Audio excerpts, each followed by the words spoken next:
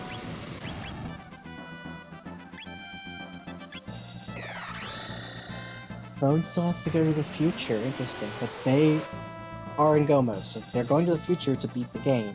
Which is, I love that for them.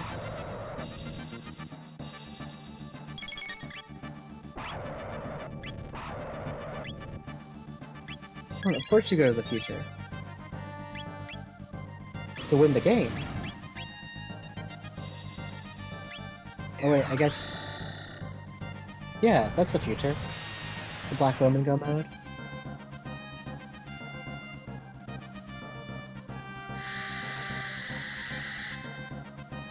So yeah, Phone doesn't have quite the lead I thought they had, because I thought Future was open to them. Oh.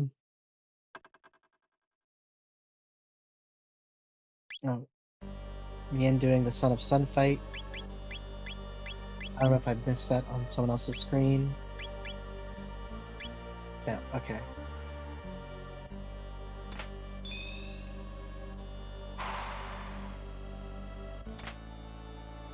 Fitz is in Go mode. You should see it light up on their tracker in any second. Well, technically not. The tracker won't light up until he goes repairs the sword with Melchior, I believe. Oh, nope, okay. The flag fooled me. So...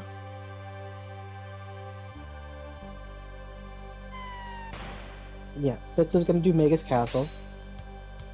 We haven't seen the key item from Son of Sun yet, but it can't be Go mode, right? Right. So it's gotta be the Jerky or Sunstone or Ribbon. I already discussed that. Yeah, Batsy is still fighting through Reptite Lair, and we'll get to the Ocean Palace shortly, after a brief stop in Zeal. I thought that's right. Okay, Batsy took a wipe to Black Tyranno. It happens to the best of us. Mian gets their Moonstone, called it.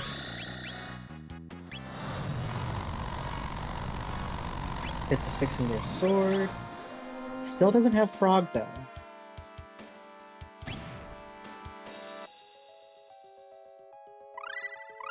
Oh wait, yes, duh. Sorry.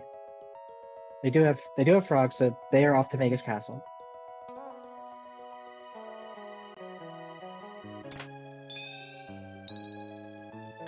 Thank you, phone.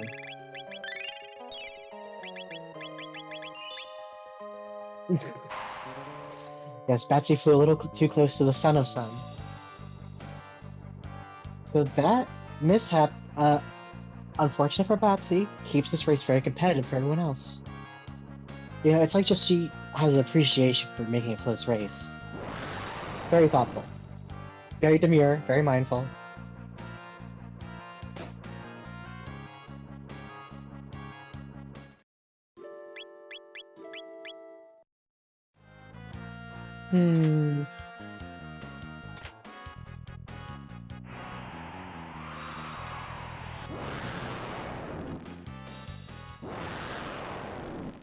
So Fitz now has to do the Mega's Castle, which does take a while.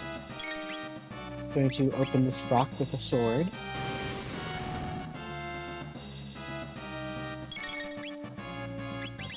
Oh, that's cool that this cutscene's updated. So we're going to see the robots flip the mountain. Next was a frog.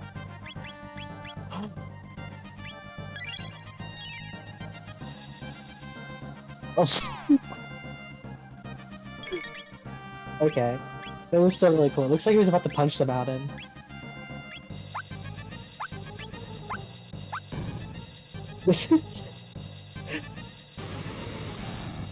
Robo, pull yourself together.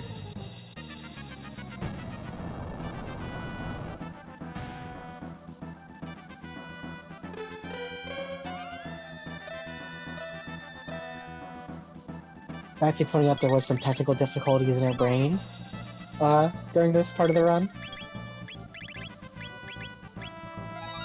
Definitely was not performance enhancing. Just kidding. Batsy on her second bite at the apple. Black Tyranno.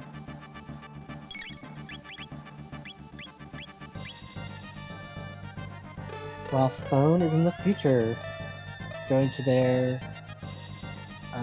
Death Mountain. Death Mountain? Whatever, it's bleak.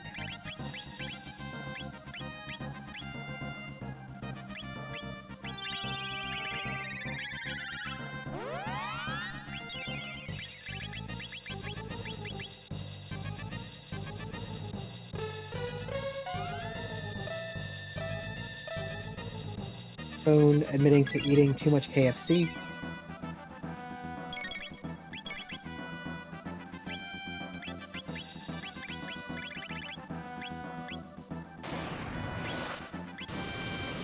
Oh, stop it, you're making me hungry. As on screen they are going off to hopefully the other dome where Balthazar. Oh, yeah. No. What is... Oh, they're gonna do a character check. Yeah, this is a free character check. Unfortunately, misses out on that skip past these other drones.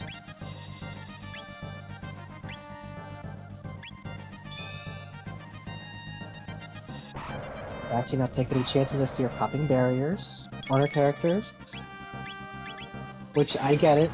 You know, you die once and have to climb back up. You get a little, careful.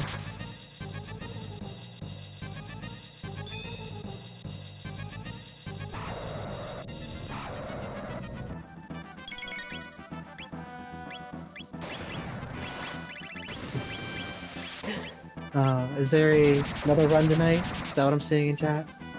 The Saturday night special?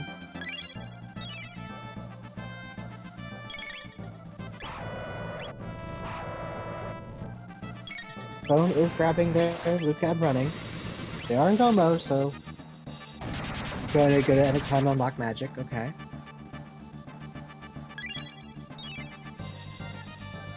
I wonder what party they're gonna go with. Maybe a Luca and 2 Marls. Keeping the Magus, okay.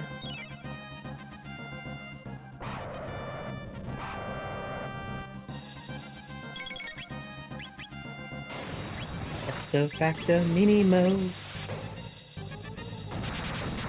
Favorite magic as Batsy hopefully clears. Nope. Okay, I thought I timed that right. Gonna take that first big hit from Black Tyranno. Hopefully it goes a lot better this time. Ooh. No, don't reset!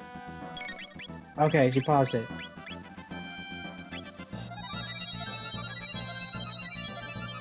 That was so close.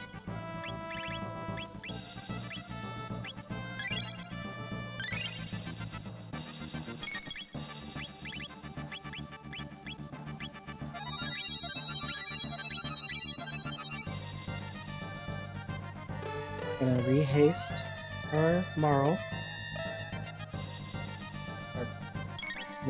Robo? Wait. Frog Marl? No.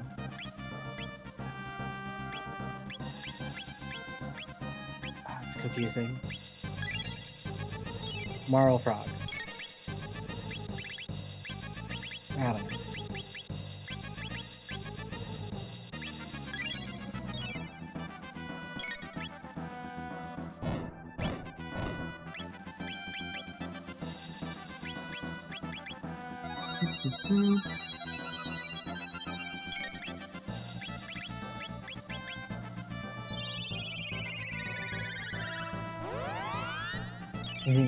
Yeah, Batsy, I don't think you had re-raise.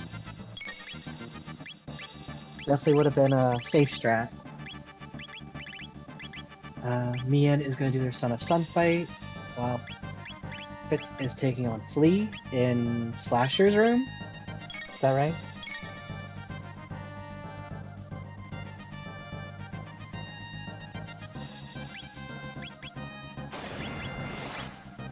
Yeah, Flea, what are you doing there? You're supposed to be on the other side. And this is the harder one. The plus fights are much, much easier.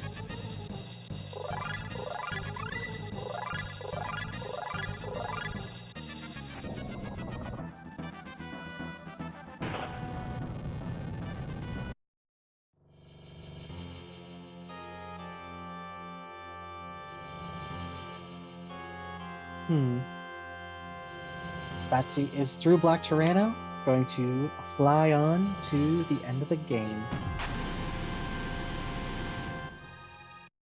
We have Lavos ruining the world. Well, the beginning of it.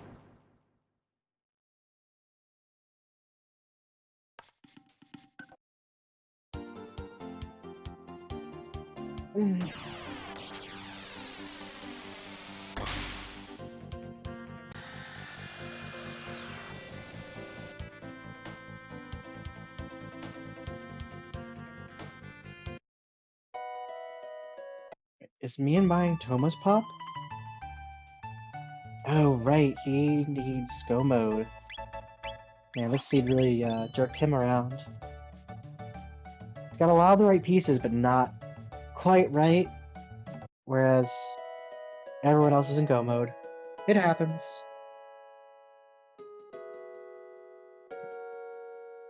It is a randomizer, so luck is part of the game.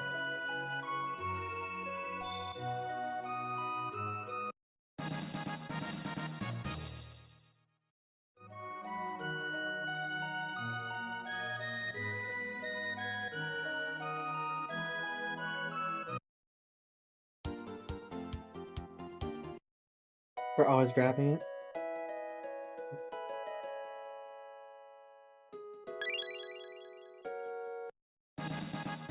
Oh, the swag tab, yep.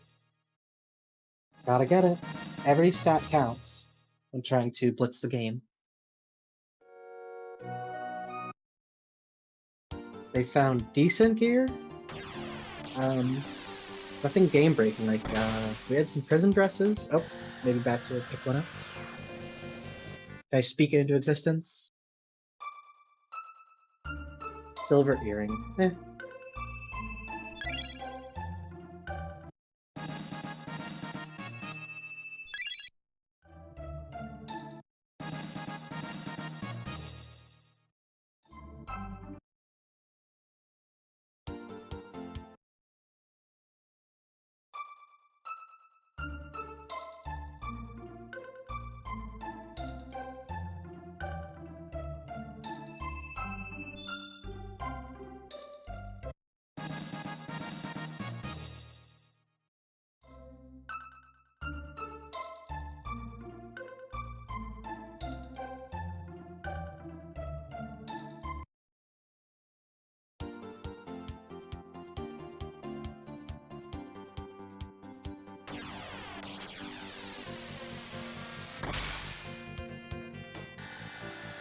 And yeah,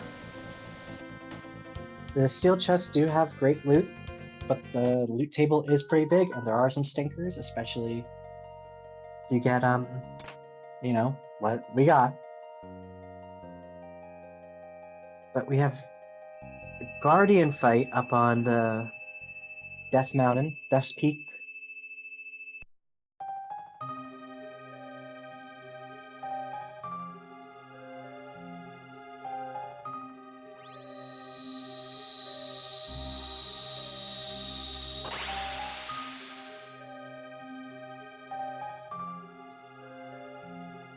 So it means we will have a Zeal fight. Forgot about that. And Batsy is checking to Blue Pyramid.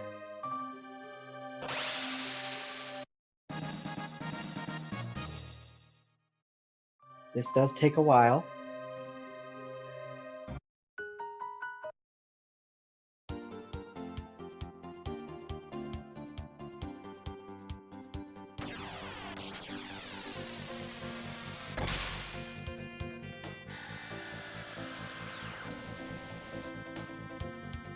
But the Brave Sword, which is useless. Oh well.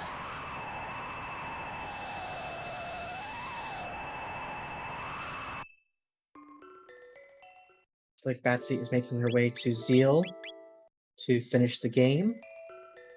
I don't hate that she went out looking for better gear. Like, makes sense.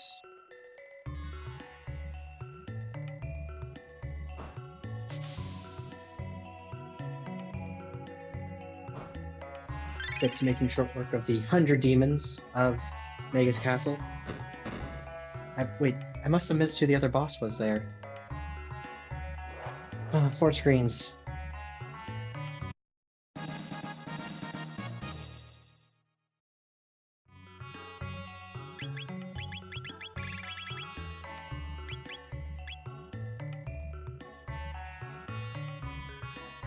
Me and taking some rebel fights.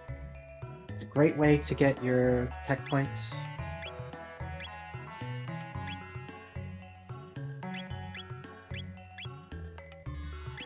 Batsy getting a White Rock Plus.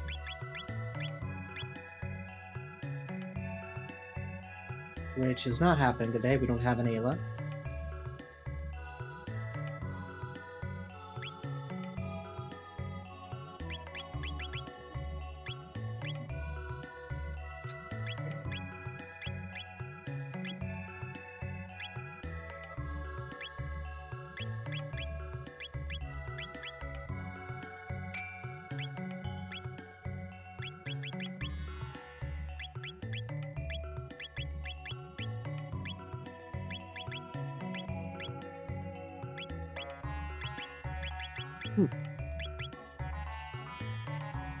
A little shopping trip by Batsy, as phone is in the Black Omen.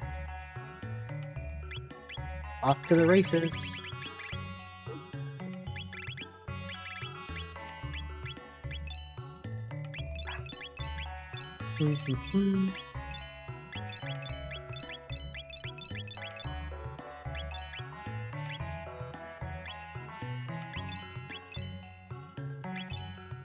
Fits in their Frozen Aussie fight.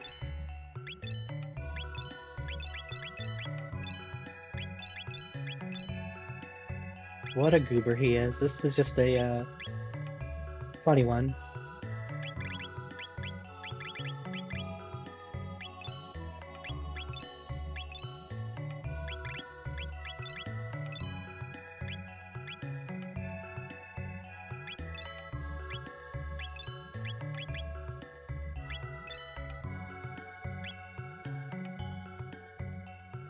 Mian's gonna get a sword piece from this, I believe.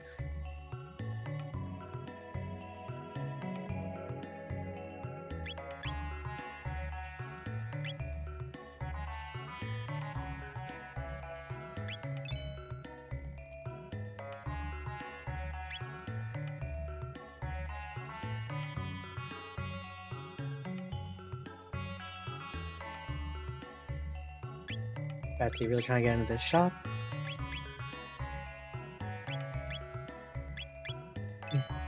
Thought she's about to buy 11 load helms.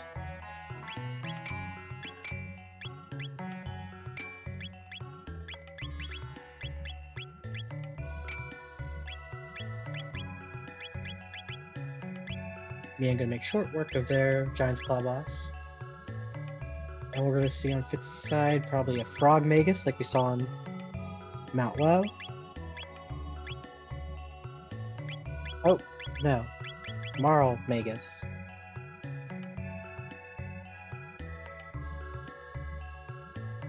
Interesting.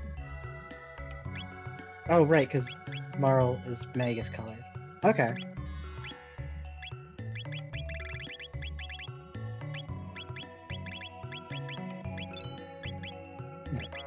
There's sprites glitching out a little bit there. Always fun to see.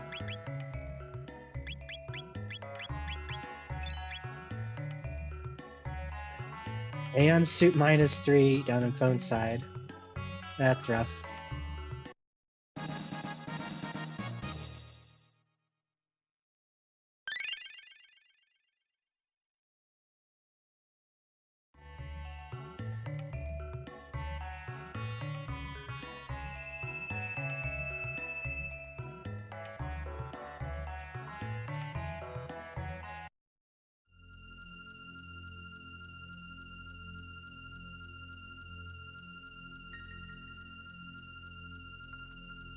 Decent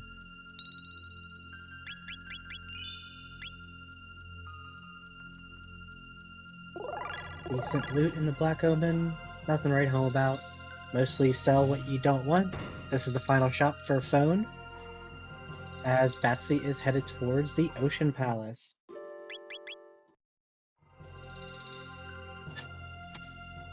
With a golem. Regular golem boss. Regular golem. In this boss spot.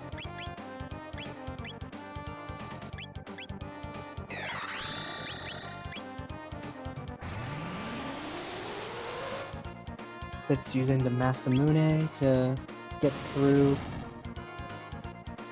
their Magus fight.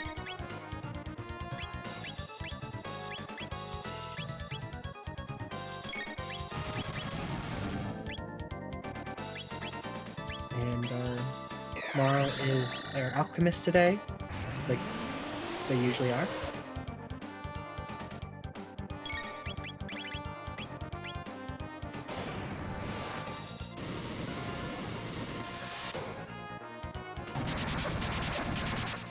Batsy is through their golem. Oh, nope, sorry.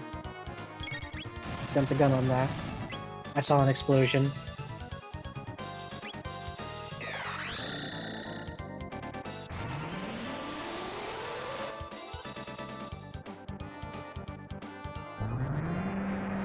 Fitz is doing a heck of a job.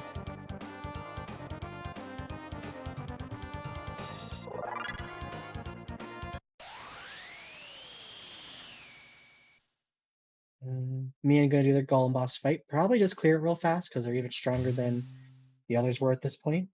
Batsy gets her portal down to the Ocean Palace. It really is the end game for them now.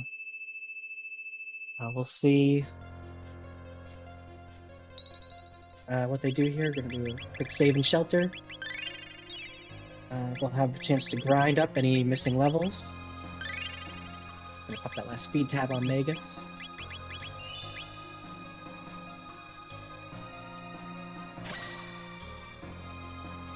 Fitz made it through their fight.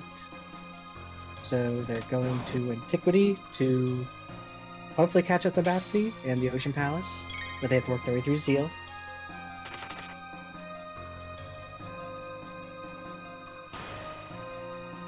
It's going to go straight for it, not going to stop for any shopping.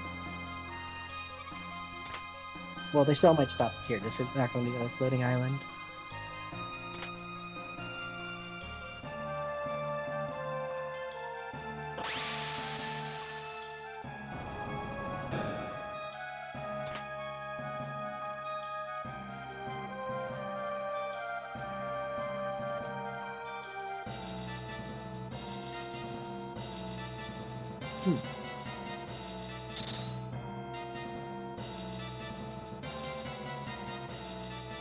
I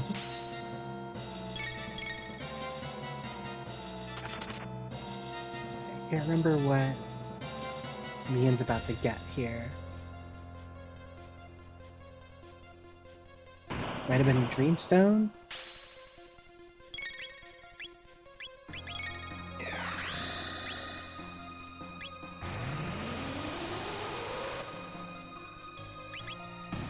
Ruby Knife, okay.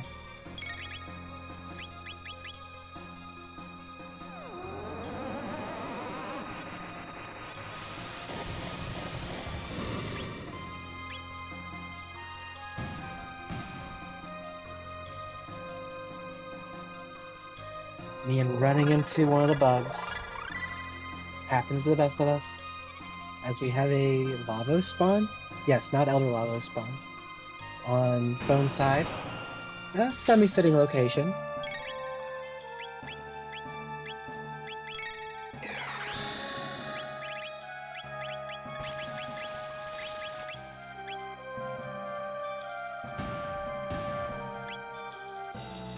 And Batsy in their grind spot.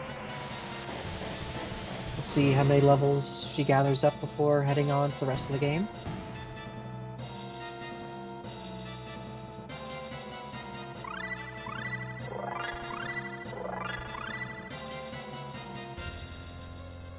Some dual text being learned. Didn't see what, but...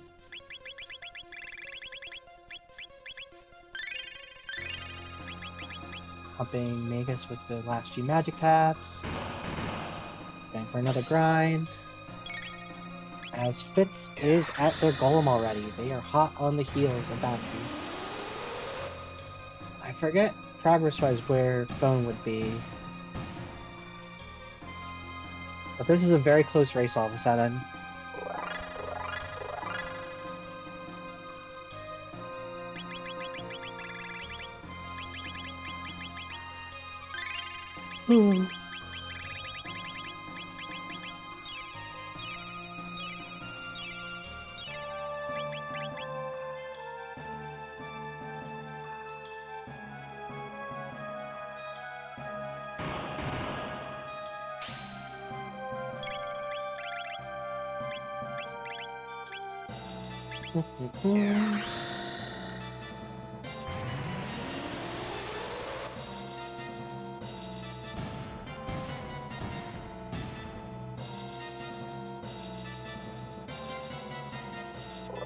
Yeah, Batsy pointing out that Phone could be ahead of her right now, but because they're different dungeons, it's hard to gauge. And we do have Luca going down on Phone's side, being brought up with a revive.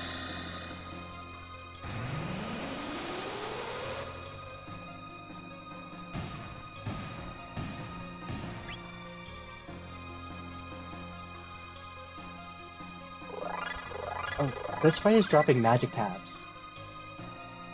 Holy crap, I just noticed that. Yeah. Getting a couple extra magic tabs could change how quickly we get through the end game, for sure.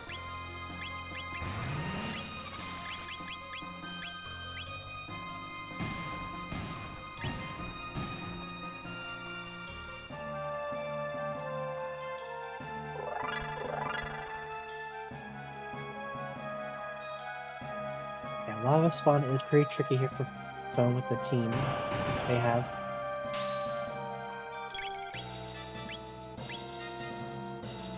Mian getting their Ruby Knife.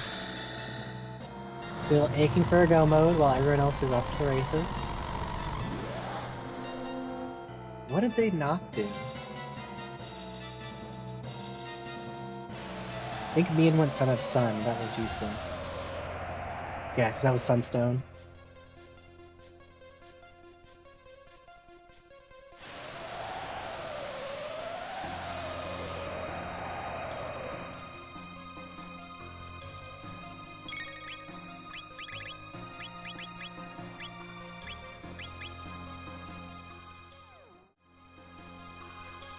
Only 6 MP flare.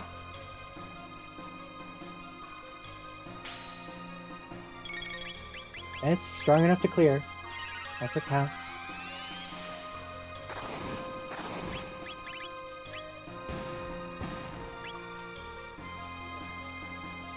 Mian's claiming the role of the bellwether.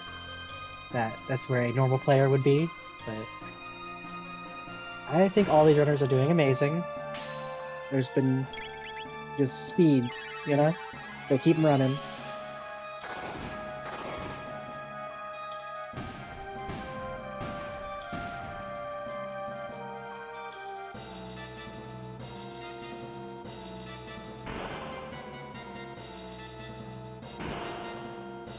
Oh, and Fitz is not grinding here. They are moving on quickly, or maybe they haven't made to their grind spot yet.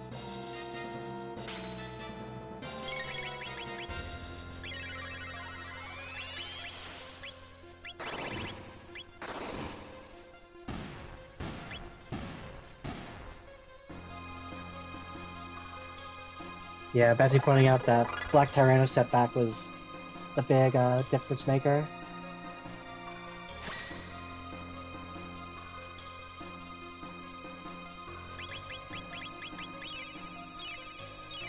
Oh, Fitz coming up on the grind spot now, I want to say? No, this is the elevator. Okay, yeah. So they're as good as they're going to get, other than what they pick up on the way.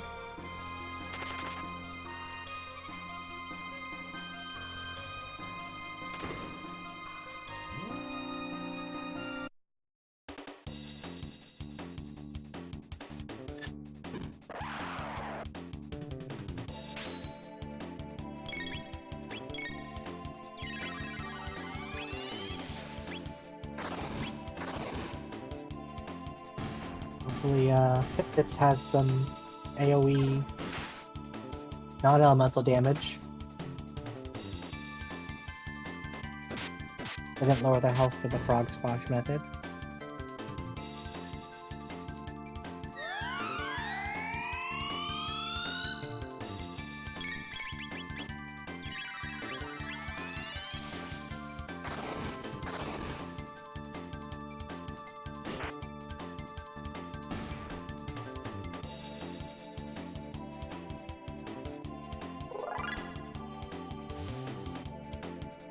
Chat pointing out that Fitz and Phone are essentially neck and neck.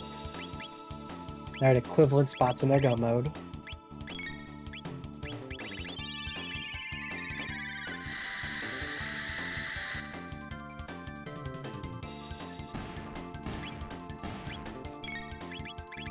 Okay. Mian is in go mode. They got all their pieces. Xenobridge was holding them up. I wonder if they just remembered that at the end after they got the ruby knife. Like, I wonder if they checked that before noped out.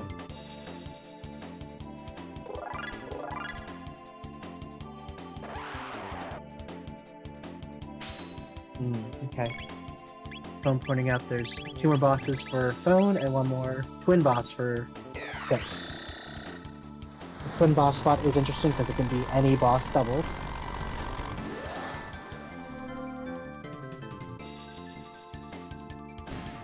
When you get 2 golem bosses here, it's a dream. Otherwise, have fun.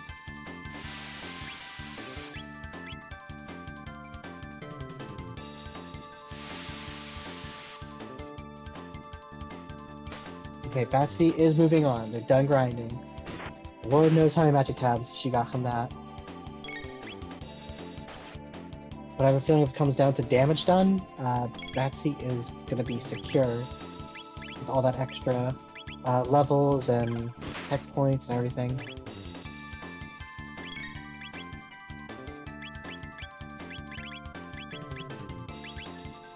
Batsy realizing they're out of shelters? Oh, nope, they're just down the list. And she was off the save point just enough. Okay.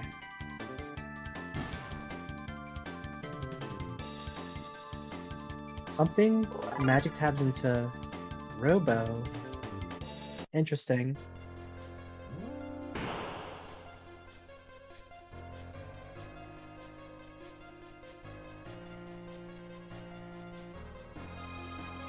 You can run away from that fight? Oh my gosh.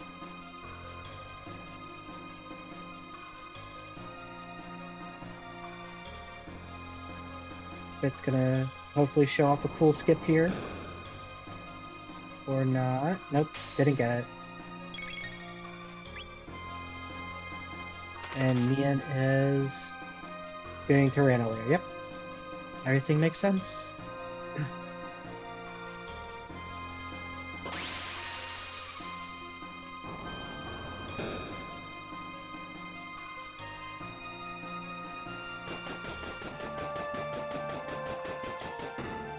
No Phone, you gotta go fast.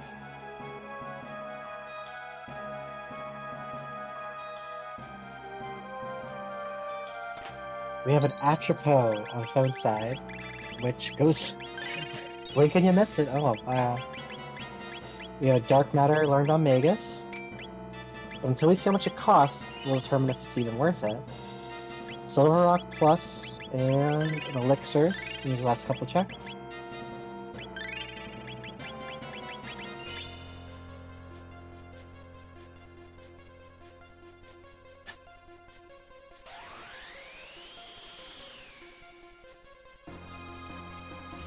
And Fitz is getting a double Yakra fight? Okay. This can be a lot of AoE. You do have to be careful in a fight like this. I might even consider putting on some protects.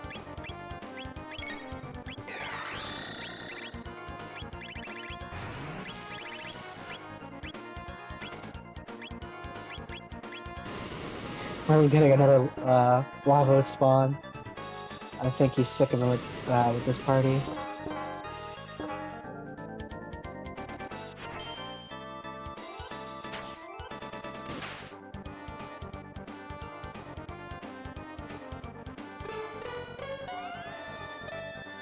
Oh, right, that is the Elder spawn. Sorry. I'm not phone dealing with the Elder Lava spawn. This is the big brother. So you got to play with the Super Nintendo first.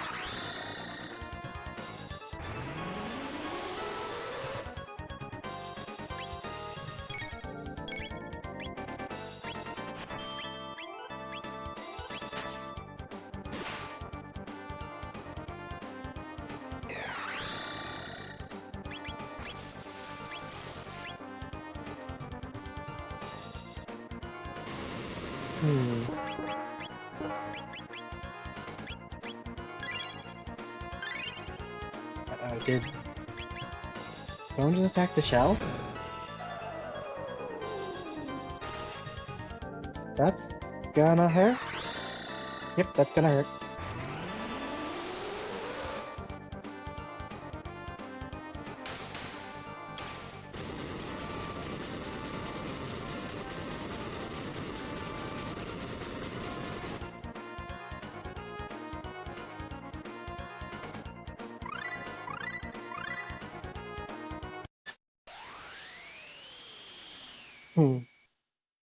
Yeah, mian saying, "You're not fighting lavas? Here, have some lava spawn."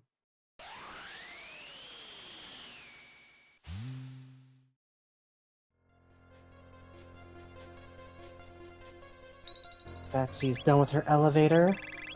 Going to get her double Yakra fight after these switches.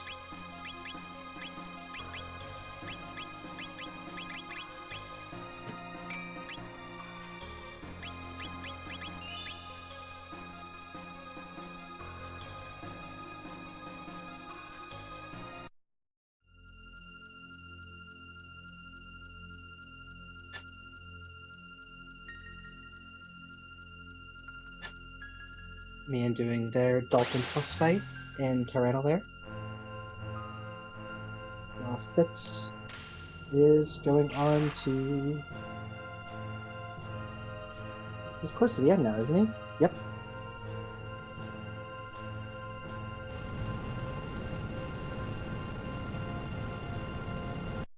Very streamlined cutscene.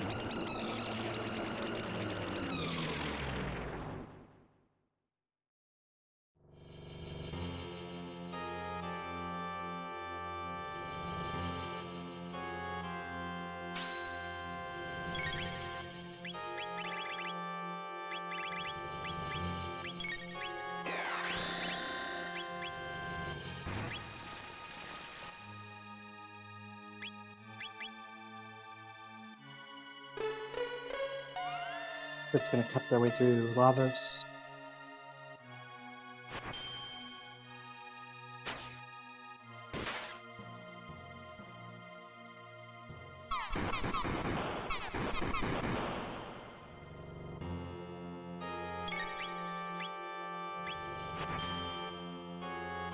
That Elder Spawn is really bullying phone as Batsy is getting close to her.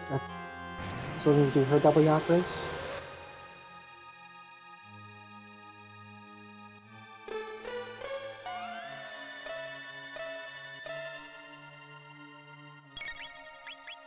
Phone is through their Elder Spawn fight, which I'm sure they're happy about.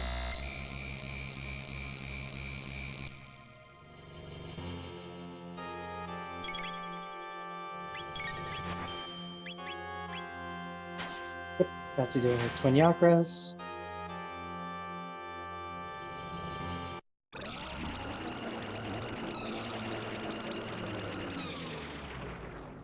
Dalton plus serving up some laser potatoes.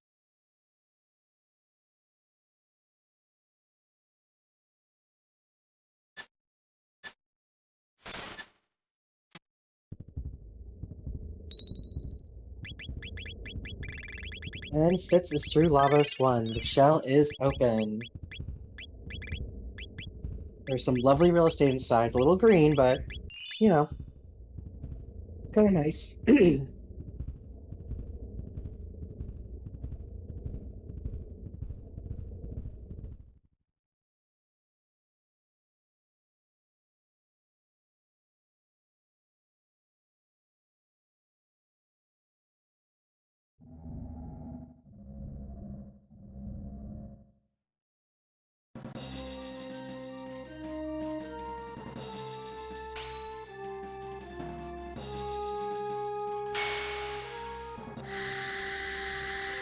entering their Zeal 1 fight.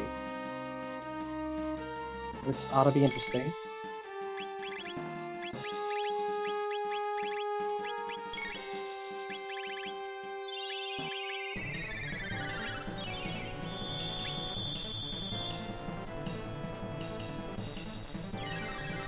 Oh man, that glacier does some serious damage. As Fitz is fighting their weird anime alien, aka Lavos 2.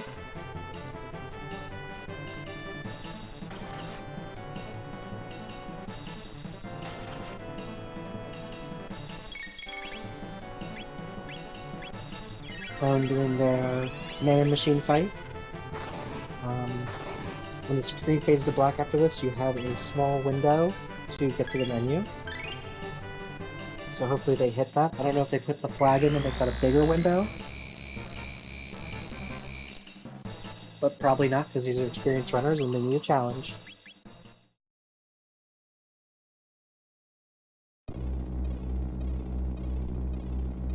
Oh, it was after the first seal fight. Sorry. I guess... Did Phone get it then? I must have missed it.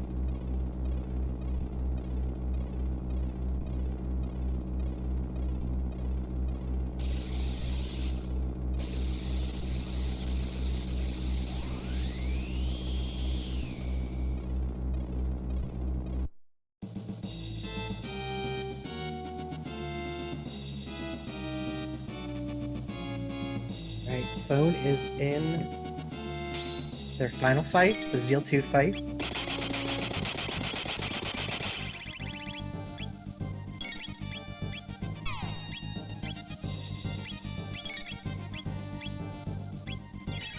As Batsy is getting to their Lavos 1. Mian in at the end of the pack here. Almost to Antiquity.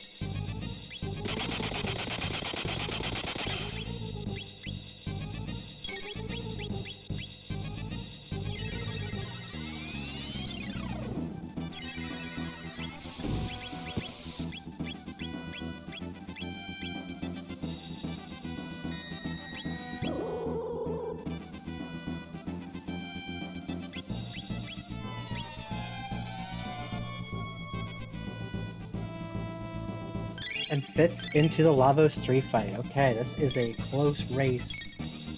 Can't tell who's gonna win yet. You don't want to see it, but these are tough fights, anything could happen.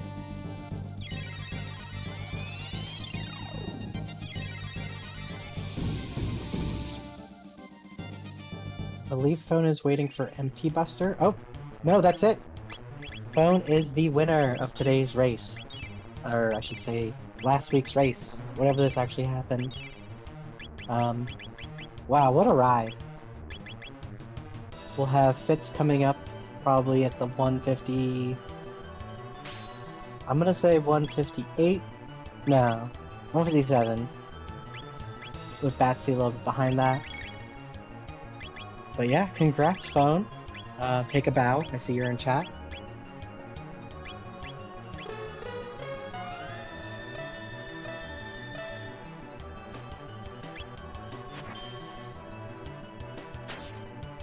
That was a heck of a seed.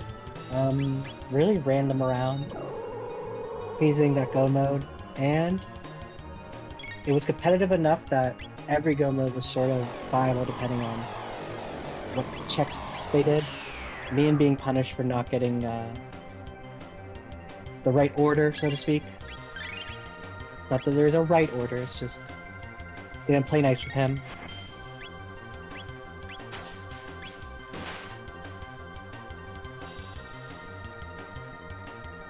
Batsy is into their lava shell. Right on Fitz's heels.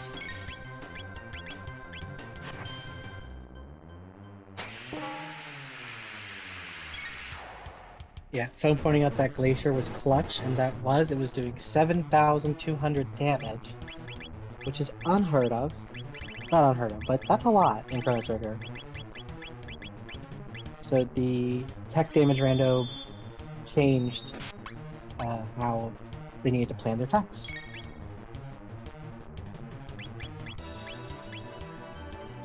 Yeah, I like that though, because it makes the runners rely on what the costs are and what ends up being rolled. So no two runs can be quite the same.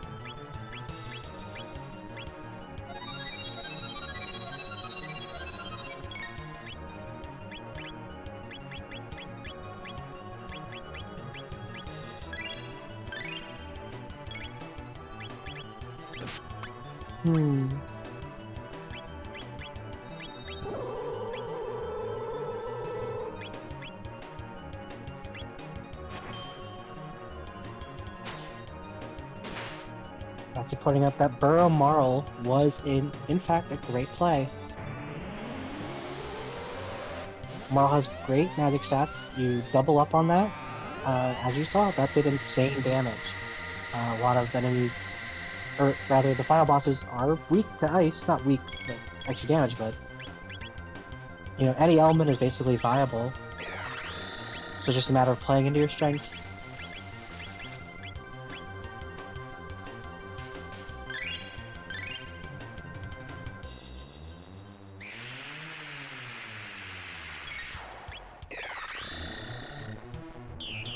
Okay, there goes an arm on Batsy's side. Mian is through the Tirana lair. Gonna go to Antiquity and start their Ocean Palace quest.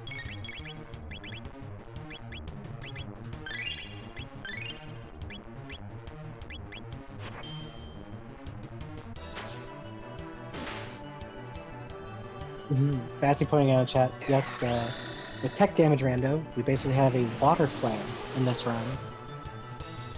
So Ice 2 had to roll higher than normal, and you had to get 2 Marls. Which is one of the exciting things you can get in a rando like this.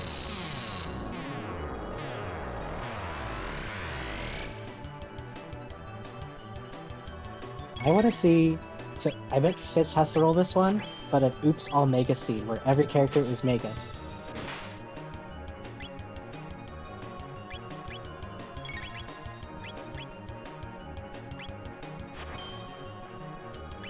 Speaking of Fitz, he's person down.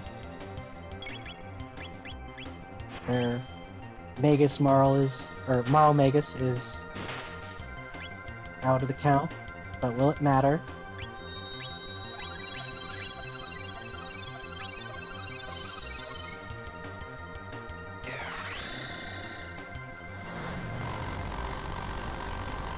And he's showing off his black hole strats.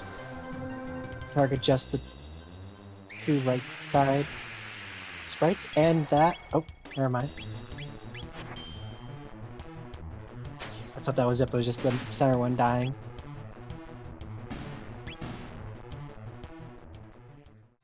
And that is time for Fitz. Ooh, 159. I was close-ish. That fight does take longer than you think it does. Especially with that double glacier, or double ice 2 glacier.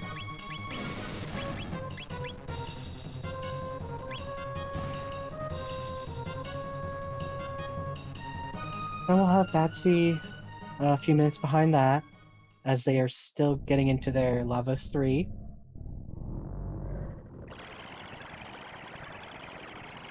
See if they get the menu glitch.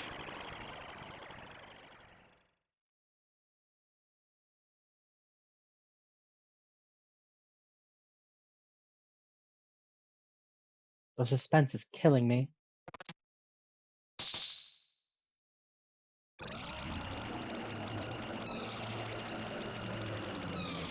Here it comes. Oh, looks like Batsy admitting in chat that she definitely did not have any performance enhancements for this fight and missed her menu glitch. Oh well.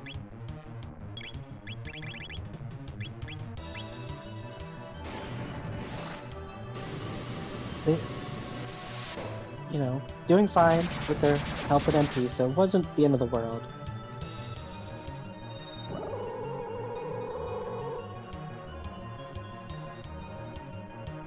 Yeah, that's your point. You don't need a reset for that. You could still make a pretty good try. There's no real issue. When you come out of Lavos 2 with enough health, that is.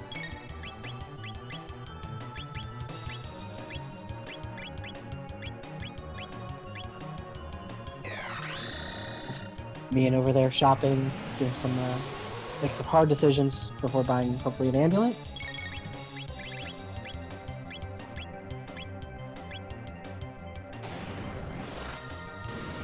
Probably not though. That's a lot of gil. This is not a pauper seed. Oh, there, it's all gone. Never mind.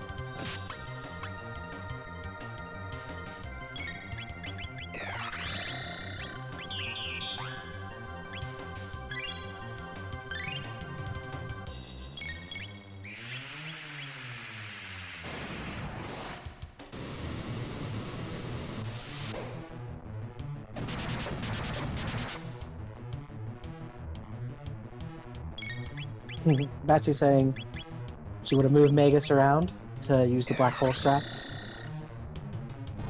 Alas, it was not meant to be. Doing Dark Bomb instead. Still plenty of damage. As Mian is breaking through there into Ocean Palace.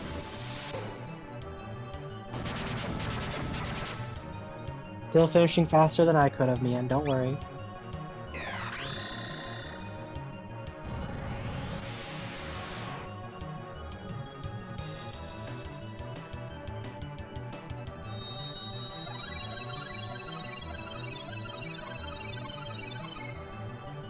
Cool. So I mean, we're gonna watch these to the end, but hope everyone enjoyed themselves. It was a awesome seed. Shows off the pains of rando, but also how much fun it can be. There's always that element of you gotta maximize your benefits as you go, looking for the best play with what you know. And yeah, these flags made it really interesting too. I still don't know if my brain can wrap my head around duplicate characters with sprites and colors, but it kind of makes sense. For anyone interested, check out the Discord.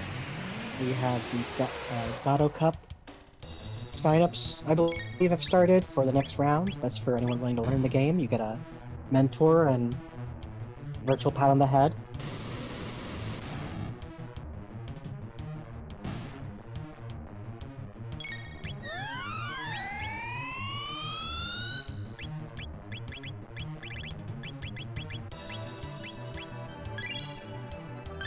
Thank you, Batsy.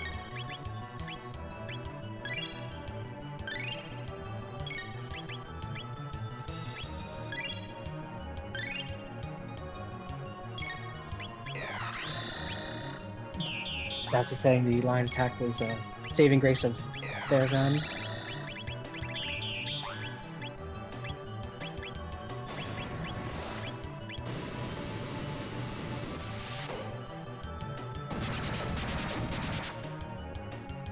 Fire Tackle doing insane damage, 2800 on their final Lavos 3 fight, as Mian is entering the Ocean Palace.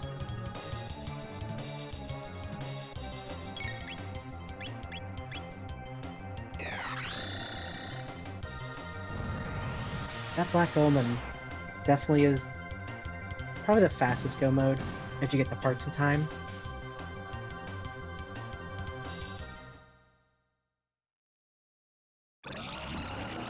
And Batsy is done with a time of 2 hours and 5 minutes. Very respectable. This deed was probably very aggravating. I think I see they opened 55 chests to Mian's 54.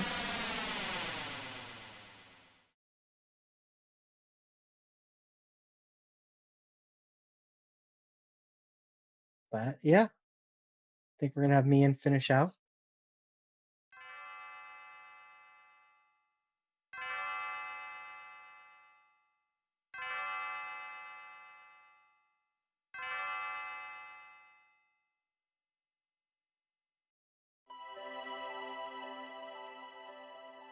I don't know if any of the people running wanna hop in here now as we watch Mian finish off.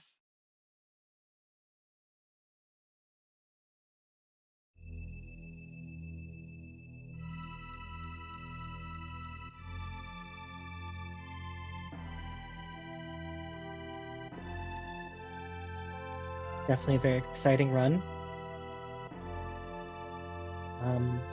Yeah, this game is really easy to pick up.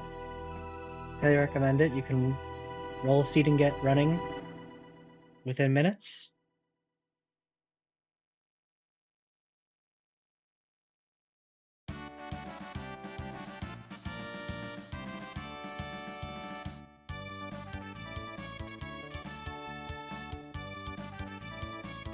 Batsy might join the voice chat, we'll see. But yeah. Gonna watch the credits roll on Batsy's side. It's always fun. Seeing Marl and Luca Chrono with Magus Luca about to whisk them away.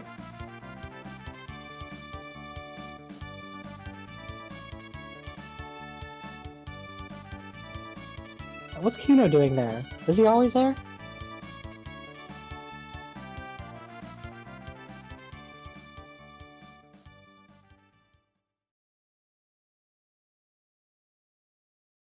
Huh.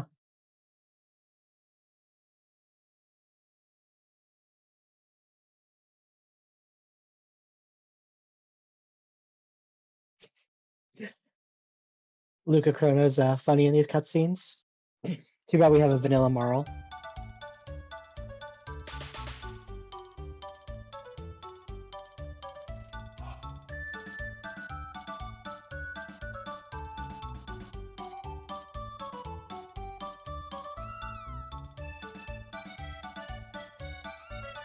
Mian in their grind spot, but I have a feeling they're gonna just run. As behind as they are, like I don't know if they knew at this point that they're the last ones or if they're still in the dark. But oh, they're gonna do a little grinding. Maybe they saw that magic tab and couldn't resist. Mian, I 100% knew. Great.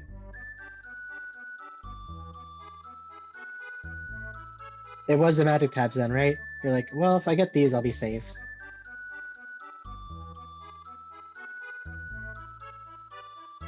Oh, okay, the Restream.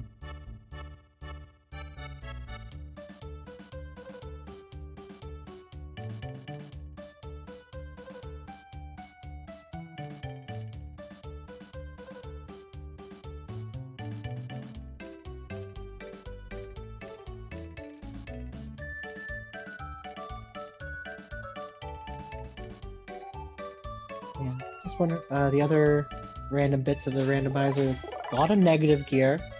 It was hard putting together a full set of great stuff.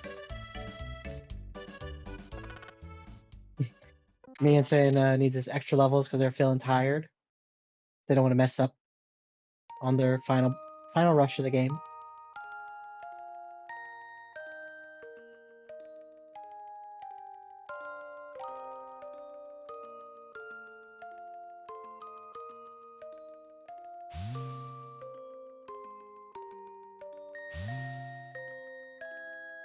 You see, we had 3 Marleys on screen in Lord Batsy's side for a second there.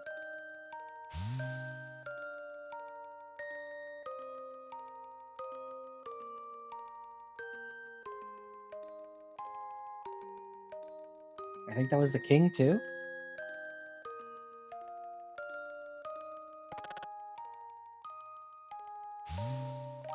I thought the portals, I guess they're waiting for everyone to get at the right time, but with Lavos gone, the lore is that the portals no longer work, because everything's back to where it should be, except that one dude is still at the end of time forever, sleeping with his buddy Specchio.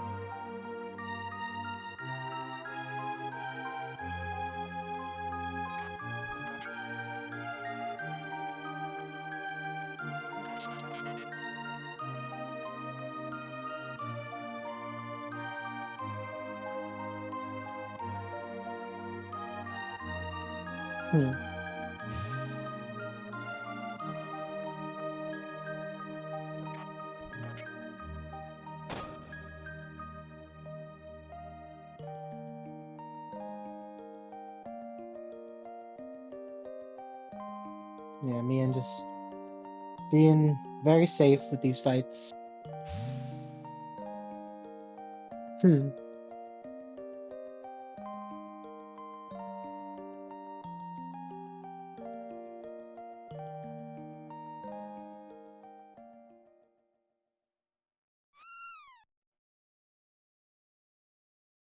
Here comes the cat to save the day.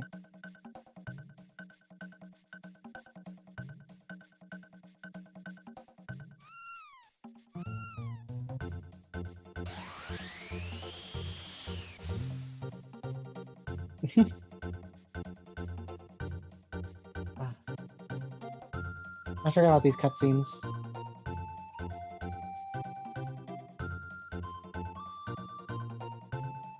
Mian is done with their grind and heading on down to the rest of the game.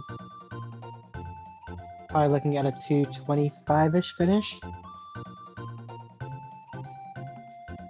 I doubt level 30s all around, not gonna have any issues.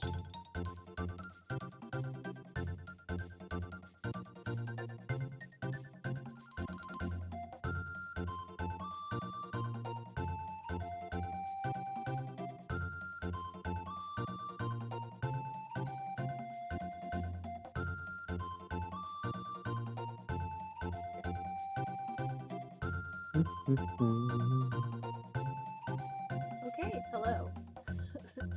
Is that Batsy? Yes, that's me. Welcome. Cute. How'd you feel about the seed? This was a wild seed. Like it was pretty challenging. Usually when we have tech damage rando on, we're looking at something like, oh, I don't know, like suddenly your X strike is super buff, or like, fire sword 1, something like that. And the techs were not super favorable all around in this one. That move that Phone did with the double marls with the strong ice 2, that was clearly the thing. Right, because Ice 2 rolled high on damage. Yep. Yeah, whereas Luca's good tech was Flame Toss, and you're almost always going to get better damage out of double techs. The best I could get was that fire tackle, but it wasn't even breaking 3,000. That's hard at the end of the game. And that Flame Toss, I think it goes into Fire Whirl with Chrono, and that's it. And I believe there were no Chronos in this seed because there were 3 Marls, so Yep, no poor Chrono.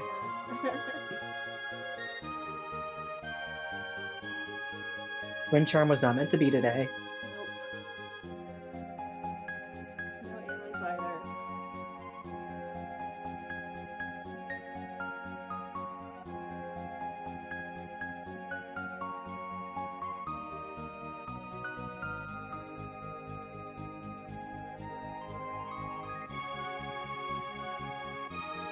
So everyone's staying warm today.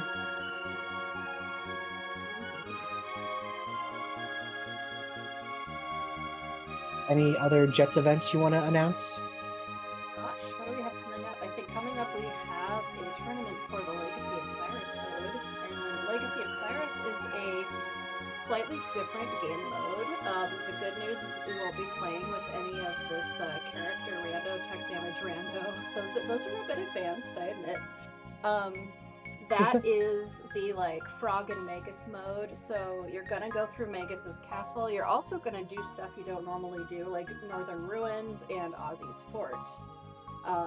It's definitely an interesting game mode. It doesn't see the normal final bosses, so you don't have to worry about them as much.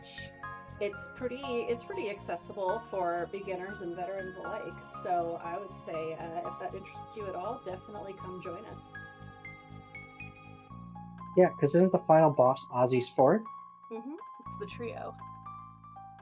Yeah, so overall, a very easy fight. Yeah, you do have to relearn what go mode means, though. Yeah, you need to collect not only the sword pieces. I think you also need the Grand Leon. I don't recall that the hero medal is required, but it would be very helpful. Because you're also required to have Frog. Yep. you have to use Frog, you have to use Magus, which is interesting because, you know, those are arguably the worst two characters in terms of their synergy with everybody else. So you're thinking about a lot of different stuff when you're forming your party, picking your third person. And then there's one person that isn't available because they'll be in the future. And your Magus's castle fight that gets randomized will always be against that character. Always the one left out. Yep.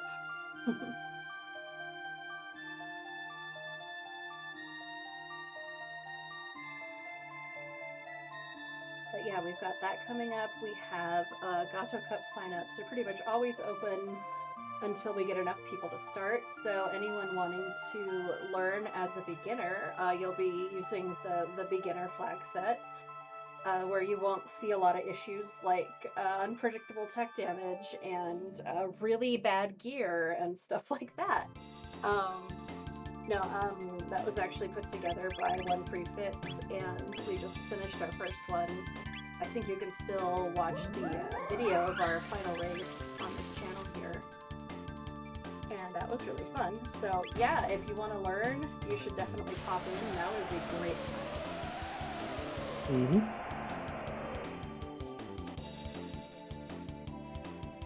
I might finally dip my toe in the Chrono Randomizer. I think I downloaded it a long time ago and did a seat at home. Casually. I didn't time it. Yeah, you know, the first time was almost not necessary. And yeah, if you don't want to race, you don't have to race. You can come play the randomizer as fast or slow as you want. Yeah, if you're just a fan of the game, it is just a fun new way to experience a classic.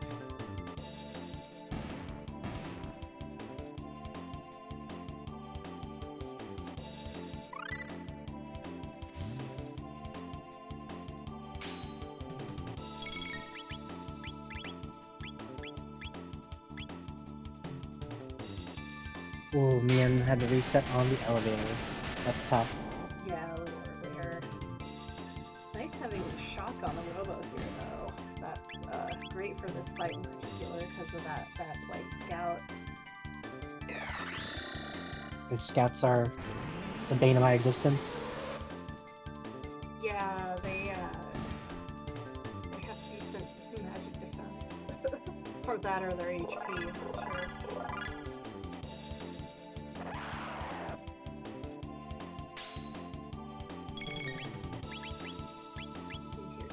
The notorious fight. With Frog at 1 HP, I imagine this should be alright. You'd hope so. Still not enough. I don't know what Frog Squash rolled. I haven't been using it. Mian said it rolled something real low. Prince Blue, no, hey! Frog Squash probably did not roll its normal MP cost of 15 and is probably doing a lot less damage. Yep, gonna take these scouts out manually. No, if it wasn't doing enough at 1 HP at your level, it had to have rolled really bad. I wasn't using it in my run, so I don't quite remember. The main thing I remembered was getting a 20 on Flame Toss and going like, cool, but now I can't combine it with anything. The Flame Tackle was the best you could do. It was alright. I would have preferred better, but it was alright. Yeah, this seed is also a really good example of, you know, I know some people get really spooked by certain Go modes. Like, Magus's Castle is the #1 people get spooked by, but a lot of people don't like getting Black Omen either, and it really depends on the situation, which is the fastest. I think that Tyranno and Black Omen are pretty comparable, but in different ways. You know, you might have a strength towards one or the other.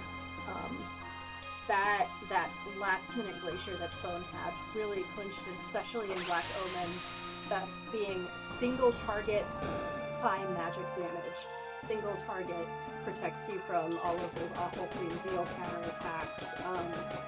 It was more than 5k. The mana machine only has 10,000, and it does take a little while before it fries you, so like Fode had plenty of time to deal with that. You know, Fitz was kind of the slow and steady Magus' Castle option, but at the same time, Magus' Castle, it requires one fewer item, and instead requires a character as the third key, and you're just much more likely to find that character, so you are able to find that go mode quicker. You don't have to be as strong to get through it. So I think that there are times when it's absolutely the thing to do. And, you know, I hope that this race kind of illustrated that. Yeah, Fitz was only 5 minutes behind. Yeah. No, and like, even, you know, it's weird commentating on myself, but like, I was fully in it until the Black Tyranno wipe, which is not something that typically happens to me, but I just, like, didn't have armor.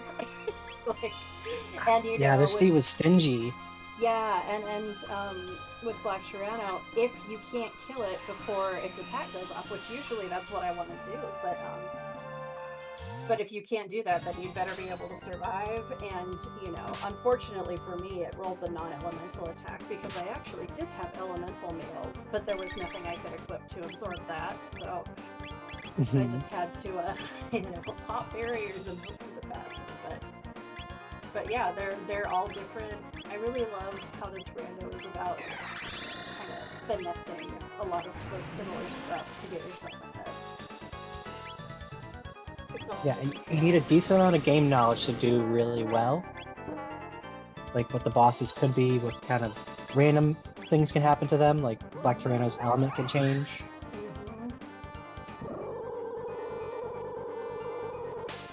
So there's just a lot of variability. Yeah, Black Tyranno also had a really high HP roll on this seed. For anyone who doesn't know, Black Tyranno and Magus have a random amount of hit points that they roll. It's something between, they're slightly different, but if I say like, maybe like 8 or 9,000 is the low end for Black Tyranno, maybe it can go up to 14, Magus might be like 10 to 15,000. So that can affect things a lot too, and I think that I was fighting a Black Tyranno that was pretty beefy. And that yeah, max HP almost. Yeah.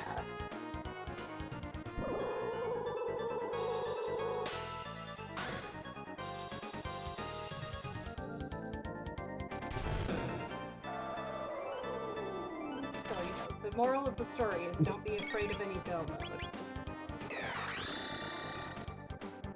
Yeah, everyone's gonna prefer something, but when you get a go mode, you should take the go mode.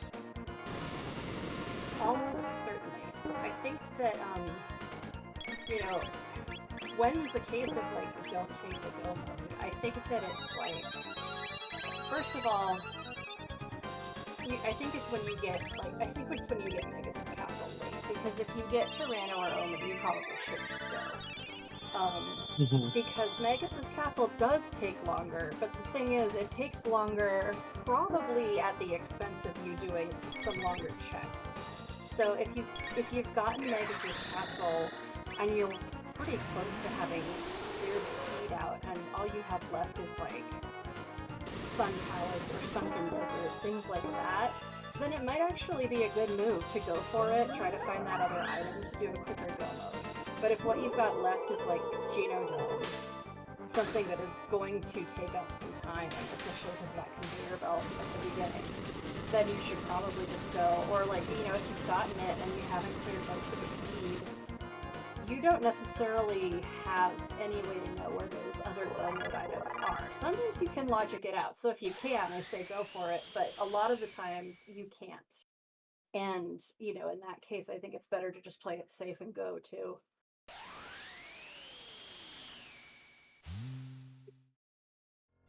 Yeah, play to what the seed gives you.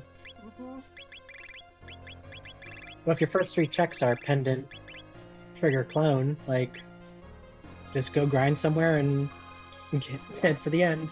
Just go. There is That's the thing about Black Omen. There is so much experience and TP on Black Omen in particular.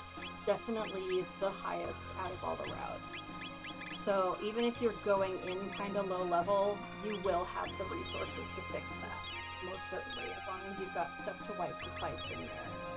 It can be tricky if like your wipe damage is only dark matter or something. Stuff on Omen, a lot of stuff on Omen soaks up shadow and lightning. But if you've got fire or water, you are good.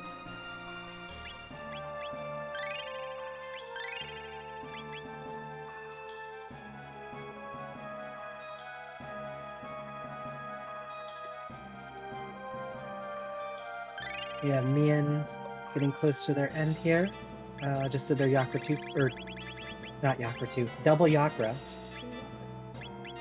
which I believe puts them right at the end of their fight. They're gonna go to the end here.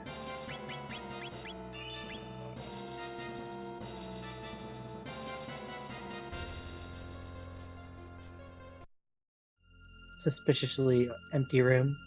Oh no, that's what the fight was. Stuff. Ah.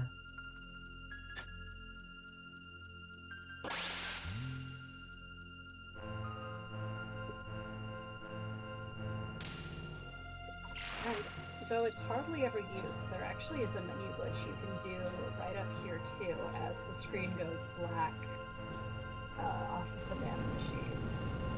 So if for some reason you forgot to do something at the save point, you can click it right here.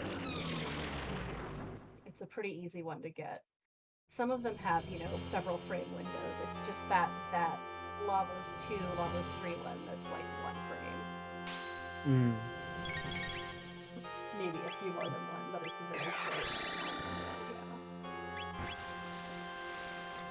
1 frame out of, is it 30 or 60? 60 per second.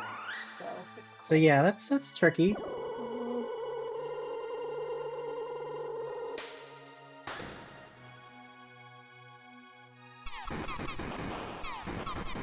Decent damage on that bubble hit though. Bubble hit's a little annoying because like anything with water is just so slow, the animation, but that's the damage. Yeah, Mian was saying that they discovered that on the Yakra fight. It's like, oh, this slaps. Yeah. Slow, but it slaps. Sometimes slow's what you got. I mean, looking at their other team possibilities, like, none of it's great. You could have brought Luca in. Always a hit, but yeah, nothing wrong with this party. Wasn't much to do with that Luca. If maybe I keep thinking like maybe if I had gotten one of the good Gnarls with a powerful ice 2 and paired up for like you know, Antipode 2 would have been the play because I think that see Flare had a 6 instead of a 20, so Flare was way down. Luca's Fire 2 I think was at a 12 instead of 8. So Anti 2 would have been the really powerful tech between those. And I wonder if like that would have been like the key combo, the really key combo, which is not to crap on phones double Marls with the like double haste and glacier. That was just deftly done. Yeah. Especially PP counting. Hard to do when you're concentrating on so much else. Yeah, I wonder if Antipode 2 might have cracked the 8,000 damage. Oh yeah, entirely possible. Especially all the magic tabs everyone had. The +3s. Yeah, those were good magic tabs. What's the highest they can roll? Is it 3 or 5? Yeah, three in typical flags. You of course on the website can jack all of your tabs up to as high as +9 if you would like. Magic will Speed roll +9. 1 and 3. You can manually put them up. There's no like official flag sets that use it, but you can if you want. Okay. Even the speed tabs. That'd be fun to see, because just max everyone's speed as soon as you get 3 tabs. Yep. True speed run. I guess that would ruin the utility of haste, though. A bit, yeah. Haste does have diminishing returns after a speed of maybe 14 or so. It's not like useless though. It's just not as good as it would be if you were hasting someone whose speed was like 12. Mm.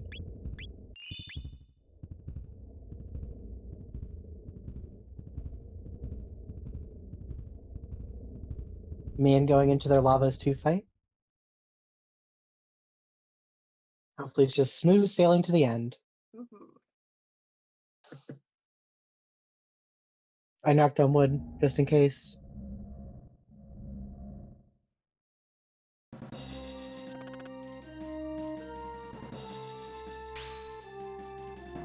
Oh, yikes.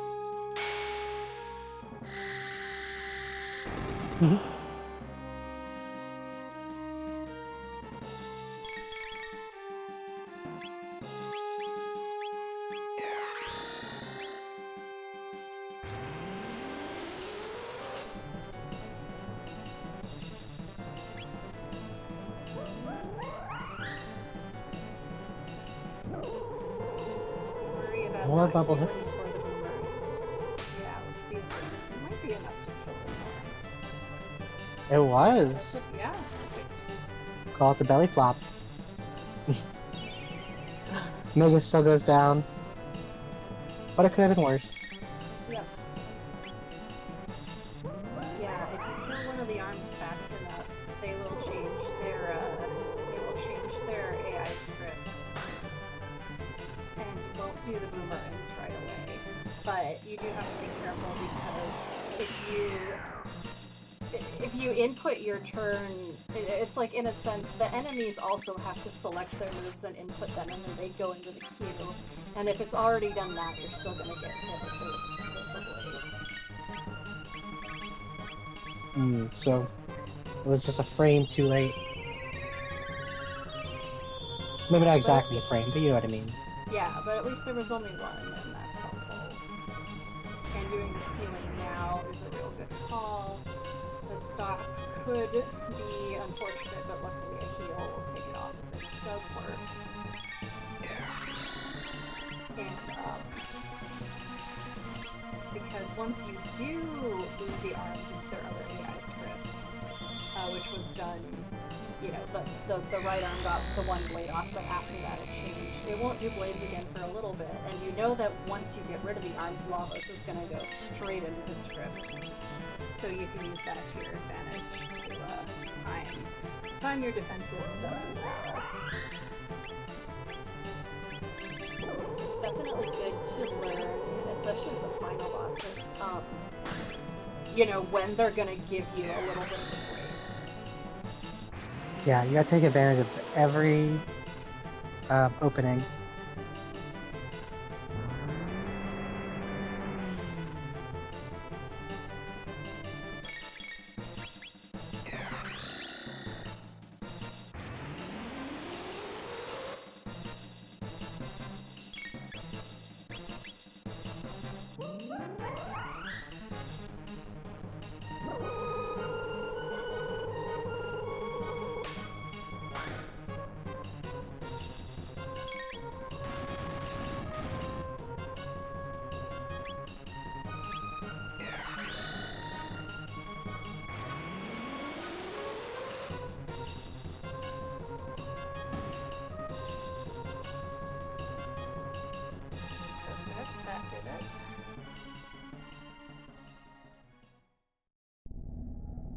There we go. Now with Mian get their menu glitch. Always the best one.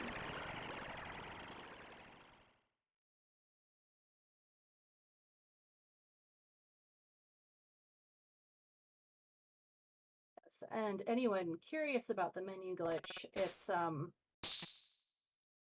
when the screen drops the boss flags for a second, or the battle flags, and there are times in the game when you can use that to open your menu when you normally shouldn't be able to. And we have a wiki. Actually, let me like put our website in the chat too. Yeah, good call. It's linked from there too. We've got a wiki with a guides page, and there are tutorials on how to find that menu glitch both by sight and by sound. Because that cutscene will always run at the same timing. So you can be sure that the menu glitch opening is always at the same point during the music. It can never be like a frame ahead or anything. I've never had that happen. I'm pretty sure that the cutscene just goes off because, you know, all of the text boxes get taken out. There's nothing to mash through. It is just the game running through stuff. So yeah, it's always at the same time. So basically there's a frame where the battle ends and the new battle begins. Yes. There's like a slight window in between that. Oh, no one wants to get hit by a spell. Hopefully this won't hurt too bad. Well, could have been worse.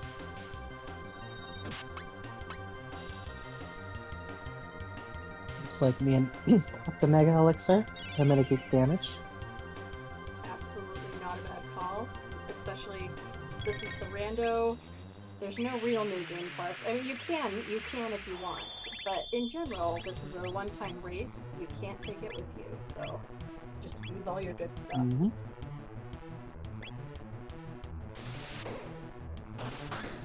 Mega Elixir is almost required for the Zeal fight because of that 1 HP move. It makes it a lot easier. You can do it with a lapis. You can do it with, you know, if someone's got a spread heal move.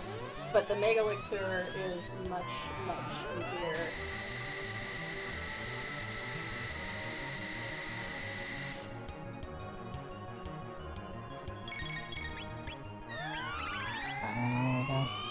I thought we would take out Mian's Megas for sure, but they're protected. Not quite. That last hit point, the only one that matters.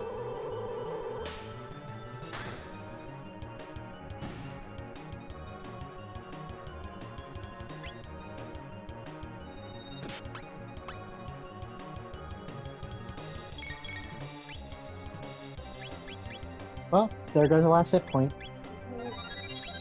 But luckily now with the center bit down, Lavos is in defense mode, and now is the time to like stop and heal if you need to. True. And going to literally heal with Frog.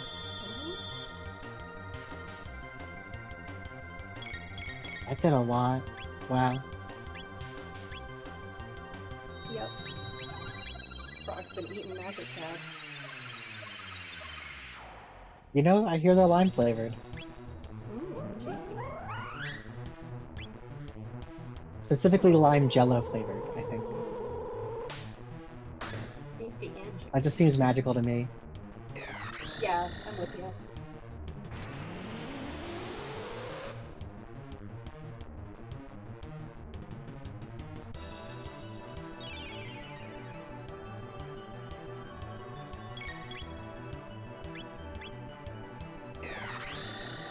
Active life has gone off. Dark Fist is an option.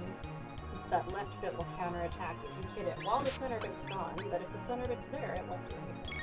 Other than its usual stuff.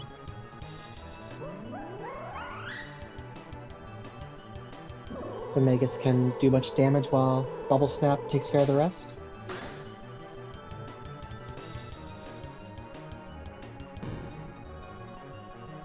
So yeah. Probably my favorite move.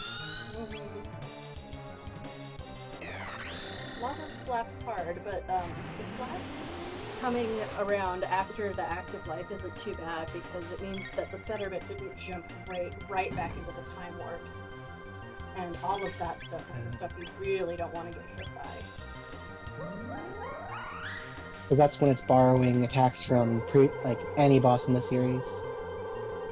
That's when it does the Grand Stone for prehistory, the spell for present. Hmm. And yeah, Ian pointing out in chat that Magus's damage rounded the per round damage out to higher than 4k, which you need to kill the 8k Cinebit. And yeah, 20k for right bit in 4 turns. For those who don't know, I don't know why you wouldn't, but Lavos isn't that center bit, it is that right bit. Yep. For some reason. Lavos is trickiness.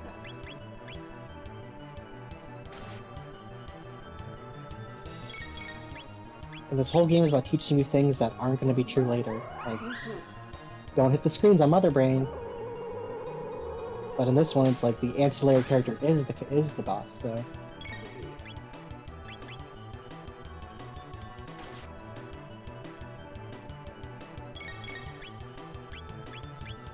Hopefully coming up on Mian's victory here. Is one more bubble hit gonna do it?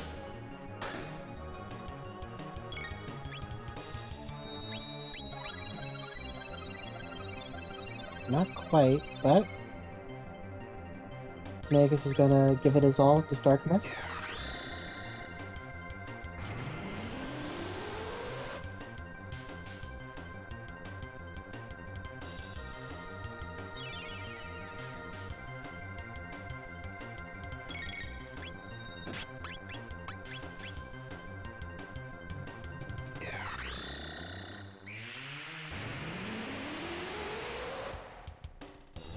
Come on, come on.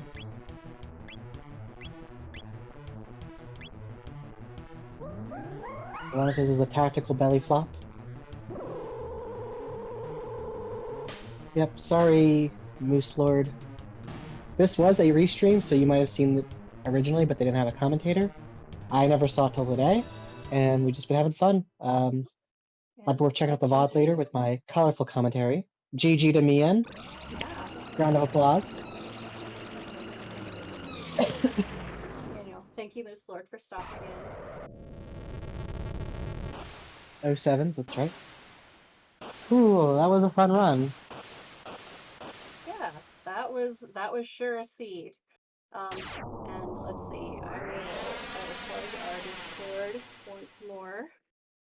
Please join us if you'd like to learn this very fun randomizer. Most seeds are shorter and nicer than this one. But yeah, this one was mean. Yeah, it was a great showcase though. I got to see all of the go modes. That's always fun.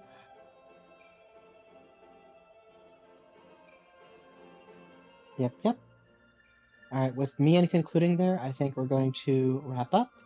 Thank you, everyone. Thank you for Mian for restreaming. Thank you, Batsy, for commentary.